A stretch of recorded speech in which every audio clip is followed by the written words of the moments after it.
Hare Krishna Krishna Krishna Hare Hare Hare Ram Ram Ram Hare Hare Hare Krishna Krishna Krishna Hare Hare Hare Ram Ram Hare Hare.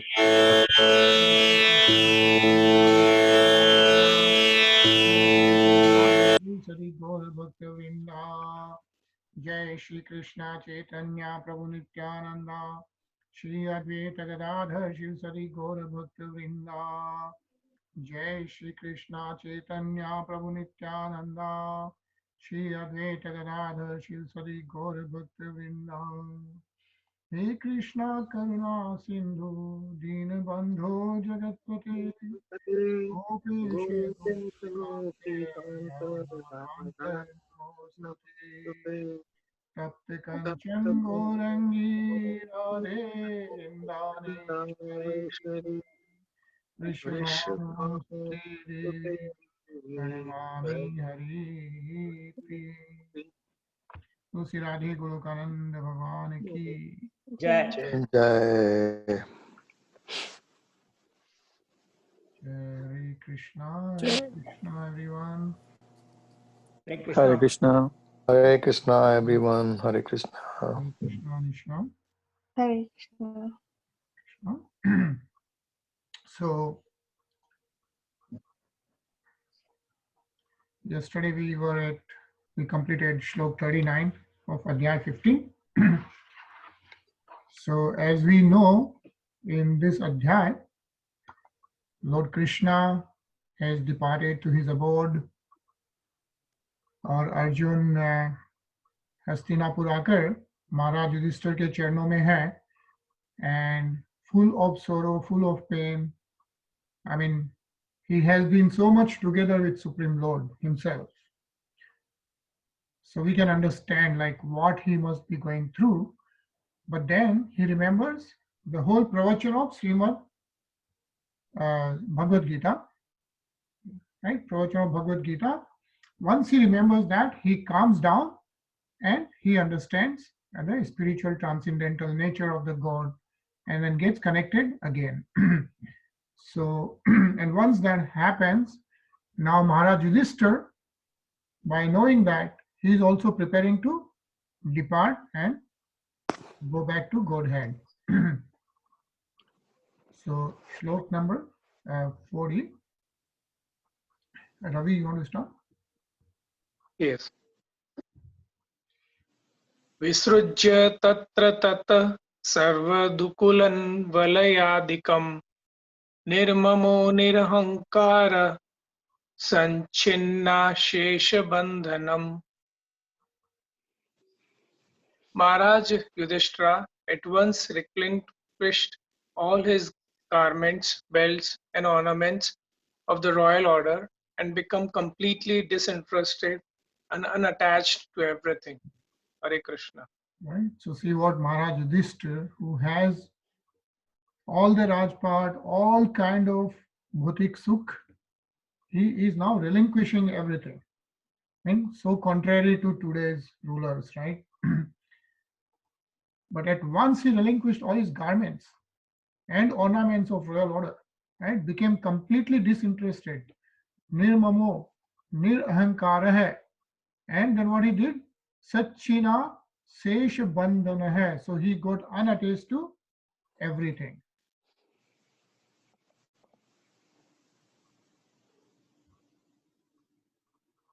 Anilji?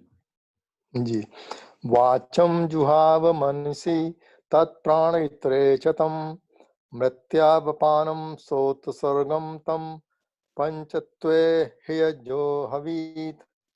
Then he amalgamated all the sense organs into the mind, then the mind into life, life into breathing, his total existence into the embodiment of the five elements, and his body into death. Then, as pure self, he became free from the material conception of life. Hare Krishna. Hare Krishna. I mean, see the like how it works out, right? So he got all his sense organs together through mind, got mind into the life, into breathing, and then total existence he merged like kind of in the 5 elements, right? We know those 5 elements, Akash, Prithvi, right? And then he became pure. So he became free from the material conception of life. So the conception we have about the physical body, once he did that, he totally became free from that material concept. So, and actually, let's just quickly read, let's read this much. Tarun, you want to read? Sure. The material color of the mind is changed when one washes it clean of the contaminations of life, breathing, and thereby frees it from the contamination of repeated births and deaths, and situates it in pure spiritual life. All is manifested by the temporary embodiment of the material body, which is a production of the mind at the time of death. And if the mind is purified by practice of transcendental loving service to the Lord and is constantly engaged in the service of the lotus feet of the Lord, there is no more chance of the mind's producing another material body after death. It will be freed from absorption in material contamination. The pure soul will be able to return home back to Godhead. Hare Krishna. Hare Krishna. So such an important thing, right? How do you get rid of contamination of repeated births and deaths? And अपने सबने कितनी बार सुना होगा कि at the time of death जो सोच रहती है, that's the next birth, that's the next body the person gets, right? So how do you think about transcendental devotional service or the Supreme Lord at the time of death, right? And what it's saying is the mind is purified by practice of transcendental loving service to the Lord and is constantly engaged in the service of the lotus feet of the Lord. If you are constantly engaged, then there is no chance of the mind producing another material body, because then one will not think about another material body. He'll think about the Supreme Lord and can go back to the Godhead. Now we can see, right, even if you are doing chanting, our mind is going to so many different places all the time. Right? So this can only be achieved by the constantly engaged in the service of the lotus feet of the Lord. And how do we constantly engage? So there are a lot of ways we can constantly engage, but like what we are doing right now is an engagement pretty much for the lotus feet of the Lord. Like since we have been reading Srimad Bhagvatam, like just 15 chapters, so much has come about Lord Krishna. So much has come about Lord Krishna's stuti, right? And then of course, Shravanam, chanting, Kirtanam, doing prasadam, helping prepare prasadam. So many types of different sevas. We can be in the lotus feet of the Lord. And if that is the case, then there is no chance that mind will produce another material body after that death. It will get freed from the material contamination, and then the soul becomes pure, will be able to return to the Godhead. So very nice, right? Hare Krishna, Hare Shiksha Prabhuji. Hare Krishna, Hare Krishna. Hare Krishna. Mukesh, you want to read? त्रित्वे हुत्वा च पंचतत्वं तचेकत्वे जहुन्मुनि सर्वमात्मन्य जहुवि ब्रह्मण्यात् manvay. Thus annihilating the gross body of the 5 elements into the 3 qualitative models of material nature, he merged them in one knee science and then absorbed that knee science in the self, Brahma, which is the inexhaustible in all circumstances. Hare Krishna. Hare Krishna. So we know the 5 elements, yeah? The physical body, we know the 5 elements. 3 qualitative modes of material nature. What are those? What are the 3? Rajogun, Tamogun, and Satogun. The 3 gunas. Right? So Satogun, Rajogun, and Tamogun. And he merged all that into the self Brahma. Yeah, the Brahma, Brahmanya Atman Avyaye.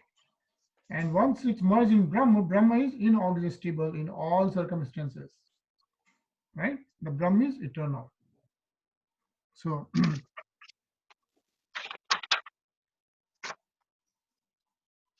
let's just read this quickly. Ajay, do you want to read?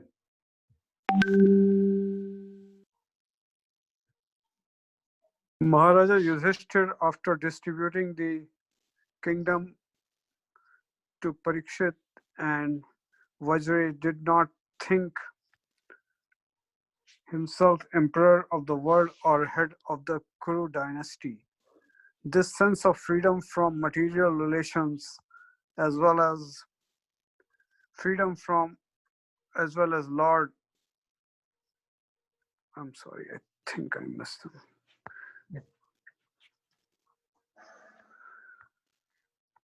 Freedom from the material engagement of the gross and subtle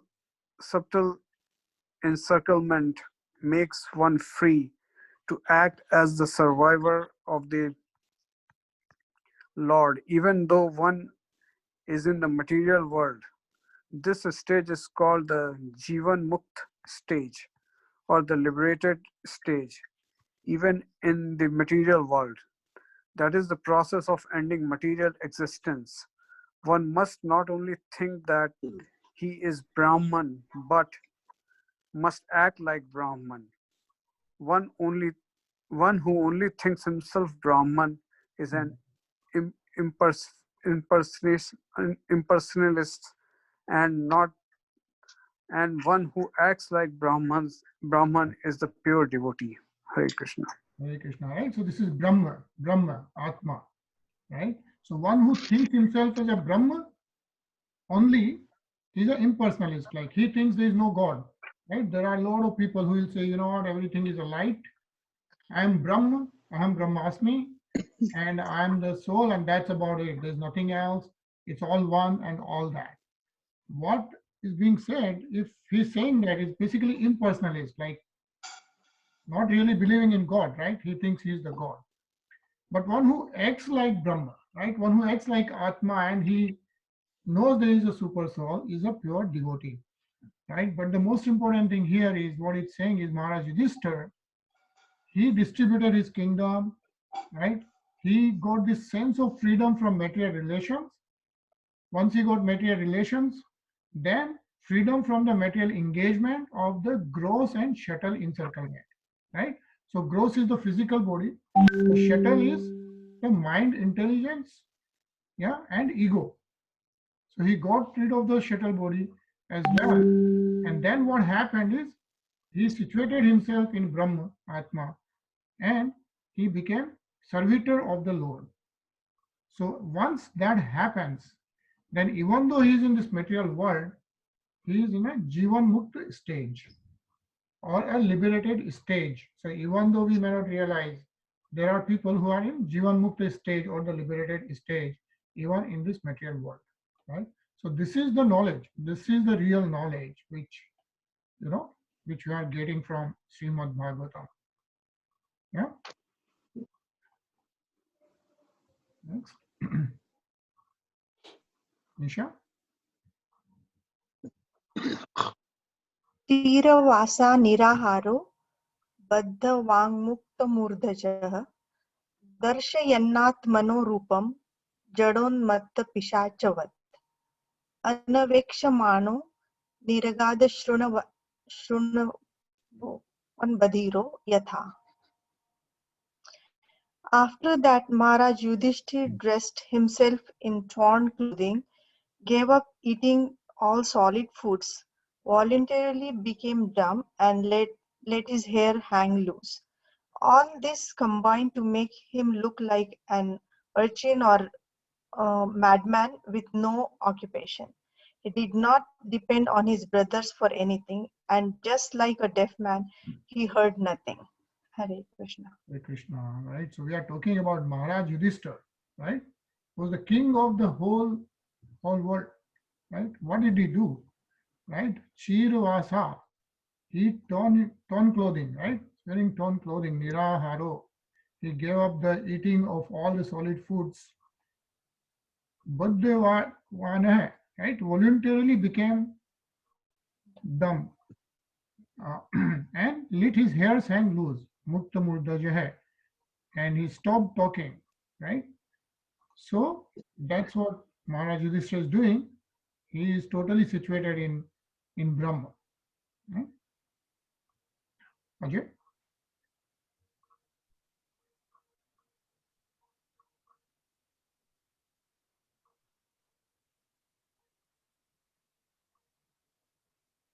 Uddichim praviveshasham gatpurva mahatmabhih Hadi Brahma Param Dhyan Dhanna Vartate Yato Gata. He then started towards the north, treading the path accepted by his forefathers and great men to devote himself completely to the thought of Supreme Personality of Godhead. And he lived that way wherever he went. Hare Krishna. Hare Krishna, right? So then what happened? He started to north, Udichim, Praviveshasham, and Gatpurva Mahatma Bhiya, right? Like his forefathers. And then wherever he went, what did he do? Ridhi Brahma Param, Dhyayanna Varteta Yato Gataha. Wherever he went, he thought about Supreme Personality of Godhead. Total dedication, total devotion.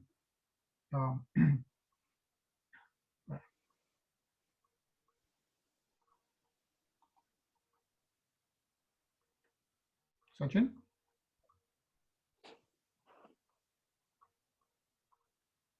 सर्वे तमनु सर्वे तम अनुन अनुनिर्जगमुर भारतर क्रतः निश्चयः कालिना धर्म मित्रेण ध्रुवासा स्पष्टः प्रजाभवि.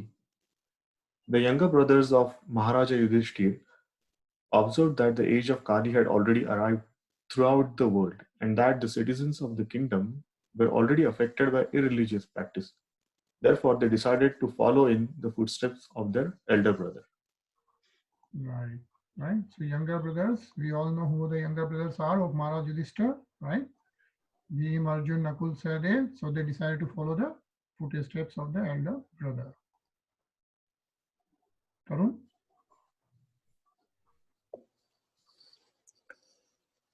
Te sadhu krata sarvatha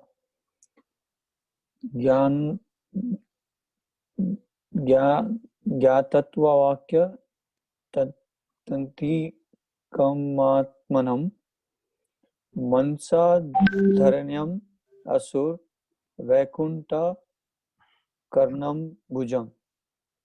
They all had performed all the principles of religion and as a result rightly decided that the lotus feet of the Lord Sri Krishna are the supreme goal of all.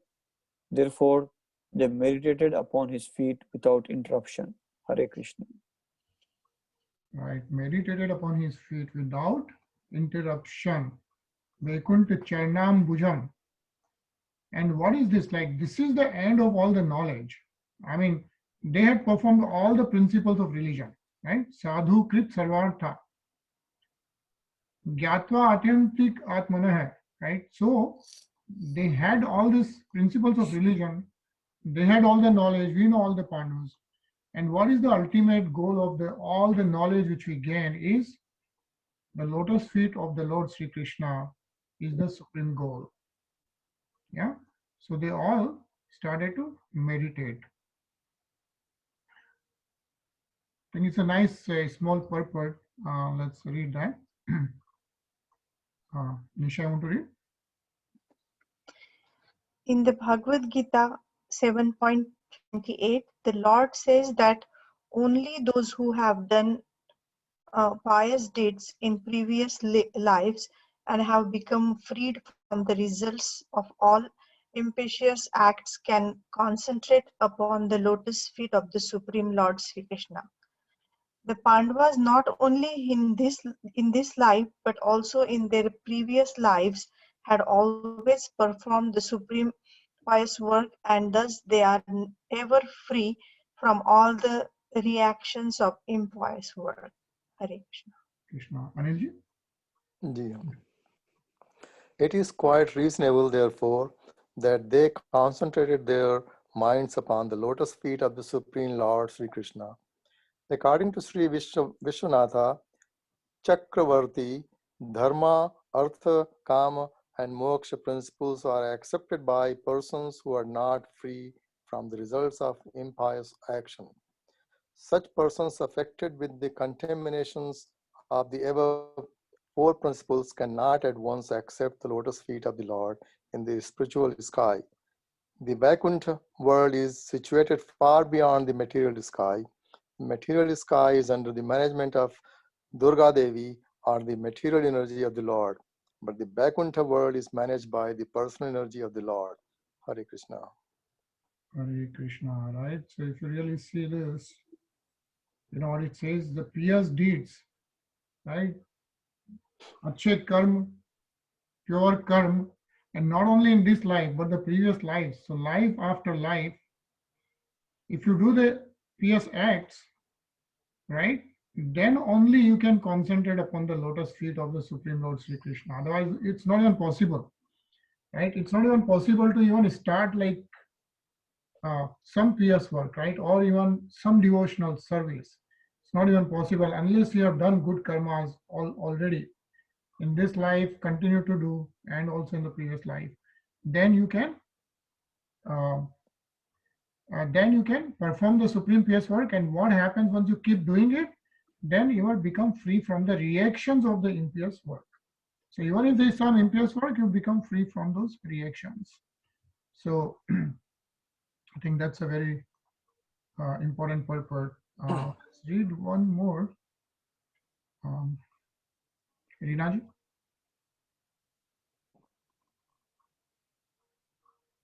You're on mute, Rinaji.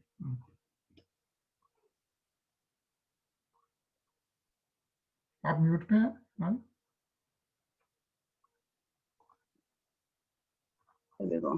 Sorry about that. तद्धानो दृक्तया भक्त्या विशुद्ध दिशुनाः परे तस्मिन् नारायण पदे एकांत मतयो गतिम् अवापुर दुर्वापाम ते असद्भिर्विष्यात्मभिः विधूत कल्मषा स्थानम विरजेनात्मनैवहि. Thus, by pure consciousness, due to constant devotional remembrance, they attain the spiritual sky, which is ruled over by the Supreme Narayan, Lord Krishna. This is attained only by those who meditate upon the one Supreme Lord without deviation. This abode of Lord Sri Krishna, known as Golok Vrindavan, cannot be attained by persons who are absorbed in the material conception of life. But the Pandavas, being completely washed of all material contamination, attained that abode in their very same bodies. Hare Krishna. Yeah, so this is a very important paragraph actually. How Pandavas attained them with the same bodies they went to go back to the Godhead. So I think we'll read this again on Monday. I will pause here since we only have 3 minutes. And we'll take this up again. I think we have a few more shloks to go in this adhyay. Those are very, very good purports. So we'll just go. So that's it. And then one more thing I wanted to say was we are keeping a 2-hour kirtan on the 19th of December, Saturday, from 11 to 1 US time. Yeah, which is 9:30 to 11:30 in the night, Saturday, India time. Okay, so I'll send all the details, but just reserve that 19th of December. Okay, and then we'll do kirtan for 2 minutes. Before that, Ajay is back. He was not there for last 2 days. I have this picture. You recognize him? Yeah. Ajay went on hiking for 2 days. He was meditating there, as you can see. Where is this?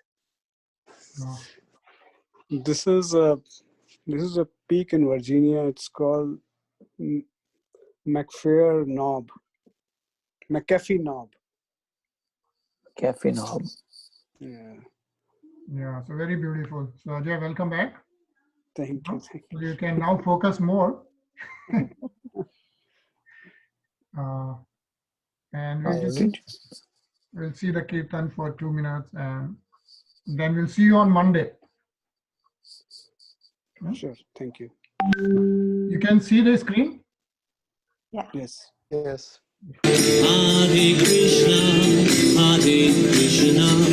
Krishna Krishna, Hare Hare, Hare Rama,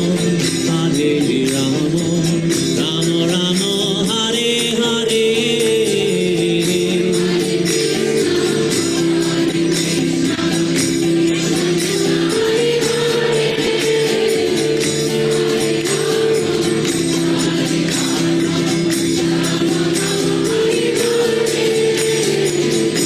Hare Krishna,